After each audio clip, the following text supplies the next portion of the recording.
Il y a deux graphiques très importants pour l'Altcoin Season et on va les analyser ensemble aujourd'hui. Et on va voir ce que ces graphiques nous annoncent, Altcoin Season ou pas. On est parti.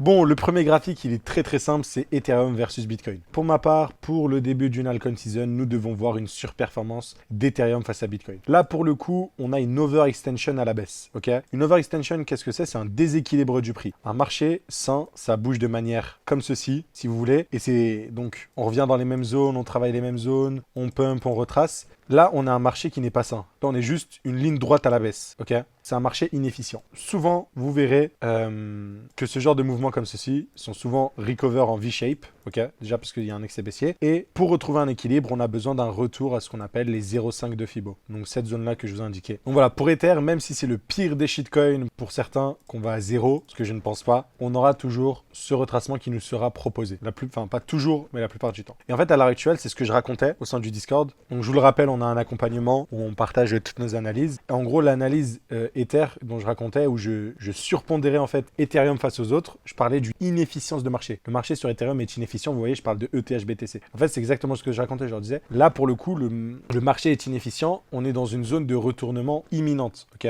un marché efficient, c'est pas un marché où c'est facile, entre guillemets, de prévoir le futur. Sinon, entre guillemets, le marché n'est pas efficient. Si un truc va toujours en ligne droite, c'est consensus général qu'on va à zéro. Généralement, c'est pas...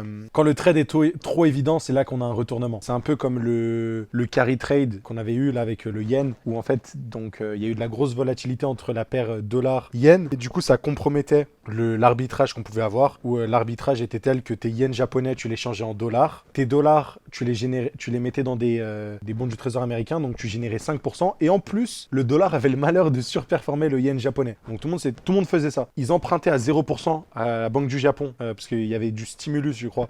Ils empruntaient du yen japonais, dites-vous, imaginez. Hein. Ils empruntaient du yen japonais, ils le changeaient en dollars, et ils gagnaient sur les taux d'intérêt de 5% sur les bons du trésor américain, et ils gagnaient sur le dollar qui s'appréciait face au yen japonais. Donc vraiment un trade complètement dingue, c'est devenu consensus,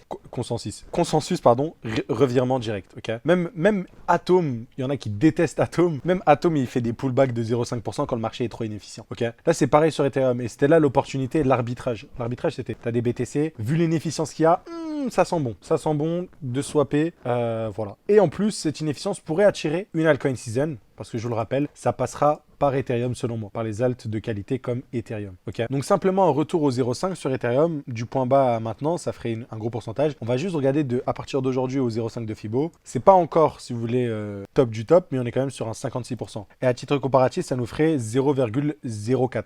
En gros, avec un Bitcoin à 100 000 $ et un peu plus, c'est un Ether qui retournerait autour des 4 000 $. Moi, je pense sincèrement qu'on peut revenir jusque dans cette supply ici, ok? Voire même qu'on peut rechallenger le haut du range, mais ça, c'est ma vision. Mais je pense qu'au minimum ici, cette zone-là, c'est sûr. En étant un peu plus optimiste, je pense qu'on peut revenir aussi travailler cette zone-là. Donc ça va créer un Ether à 4 000 $. Là, ça sera autour des 5 000, 6 000, on va dire. Ça dépendra du prix de Bitcoin. Je vous invite du coup à réfléchir de l'impact que ça aura sur les altcoins. Ce sera positif pour les bons altcoins comme Ethereum, ok? Donc voilà, ça c'était la première inefficience. Et à l'heure actuelle, pour moi, elle est toujours d'actualité. Donc si je me mets en 12 heures, pour moi, on a un gros range d'accumulation qui est assez dingue. Une manipulation à la baisse. Hop, un pump. On a eu notre retracement juste là. On est revenu dans la G-Mend. On est déjà en train de reprendre de plus belle. Donc, pour le coup, après cette cassure, honnêtement, si je le tradais classiquement, même si c'est pas vraiment comme une autre paire, techniquement, là, pour moi, c'est pareil. Il y a toujours une phase de... Là, il y a des signes de reprise de surperformance de l'Ether face à Bitcoin. Ok. Je mettrai un niveau là parce que sinon, dans ce cas-là, il faudra chercher une nouvelle entrée sûrement dans ces gaps suivants. Mais j'ai pas l'impression qu'on va ouvrir des retracements aussi profonds pour se positionner.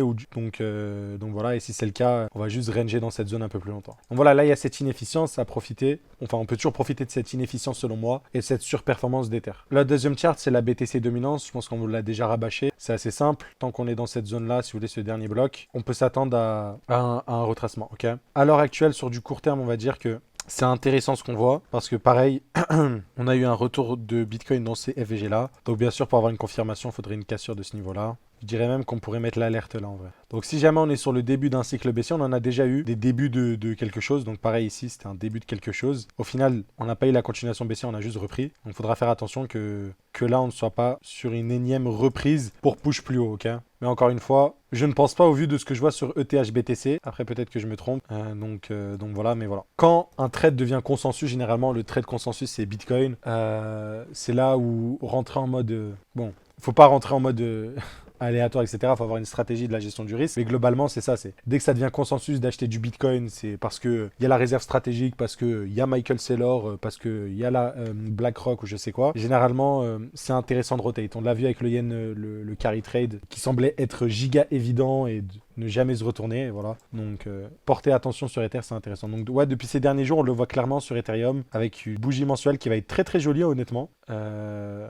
Et toujours cette structure haussière qui semblerait du coup ne pas offrir de retracement et juste en faisant des highs de plus en plus haut. En tout cas, c'est pour l'instant ce qu'on pourrait, envisager. Dans tous les cas, j'ai fait une vidéo sur Ether pour updater l'alerte, mais l'alerte, elle se retrouve ici. Donc voilà, on est toujours en mode, il y a moyen qu'on push encore un peu, qu'on continue à push sur notre ami Ether. Donc voilà. Et en vrai, si on traverse cette supply, je pense que prochaine résistance, elle se retrouve ici, quoi, à peu près. Donc, proche des 3000, enfin, entre 3, ouais, 3000, vers les $3000 environ. Donc, globalement, pour moi, c'est ces charts-là qu'il faut suivre. Un ETH qui surperforme, ce sera propice à une altcoin season. Et je pense pas que tous les altcoins vont en profiter. On l'a vu, chacun a eu un peu ses cycles. Je pense à Injective, qui a eu son cycle de son côté. Solana aussi. Par exemple, Solana, je sais pas si ça sera suffisant pour continuer à push là-haut, tu vois. Après, peut-être que je me trompe. Hein. Mais globalement, dans tous les cas, même si Ether pump, je pense que Solana a quand même la capacité de potentiellement performer, quoi, encore. Mais bon, ce n'est pas gagné encore, en tout cas. Il faudra suivre ça de très près, encore une fois. Et voilà, quoi. La config sur Ether, elle est là. Il n'y a plus qu'à attendre que ça se déroule, on va dire. Et voilà. N'oubliez pas, si jamais vous voulez apprendre la stratégie de A à Z avec un accompagnement de 12 mois, un e-book de 200 pages, 50 heures de contenu vidéo, nos analyses en direct et ceci tous les jours, et des lives interactifs Zoom avec nous le week-end. Encore une fois, tout ceci pendant 12 mois pour réussir votre bull market et surtout pour apprendre l'analyse technique pour de vrai. N'oubliez pas, vous avez toutes les modalités dans la description. Et voilà, je vous souhaite une agréable journée, à très très vite. Ciao, ciao.